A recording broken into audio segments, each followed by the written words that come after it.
மக்கள் இயக்கத்துல வைச்சவங்களுக்கு பதிவே இல்லையாடா? யார் வச்சது ஊர் சட்டமாடா? ஆனா சார், மக்கள் இயக்கத்தில் இருக்கிறவங்களுக்கு பதிவே இல்லையாடா? கொடிதான்.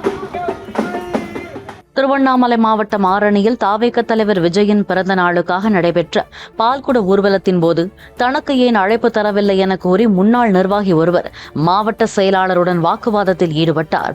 13 ஆண்டுகளாக மக்கள் இயக்கத்தில் நிர்வாகியாக செயல்பட்ட தன்னை சாதி ரீதியாக ஒதுக்குவதாக அவர் பாட்டு பாடியவாறு கோஷம் எழுப்பினார். மக்கள் இயக்கத்துல வைச்சவங்களுக்கு பதிவே இல்லையாடா?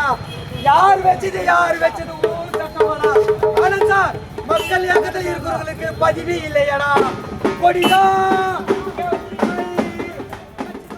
நிகழ்ச்சியின் போது தகராறில் ஈடுபட்டவர் ஏற்கனவே கட்சியிலிருந்து நீக்கப்பட்டவர் என மாவட்ட செயலாளர் சத்யா தெரிவித்தார். பிளே ஸ்டோர் மற்றும் ஆப் ஸ்டோரில் இருந்து பாலிமர் செயலியை QR கோடு மூலம் பதிவிறக்கம் செய்யுங்கள். செய்திகளை உடனுக்குடன் பெறுங்கள்.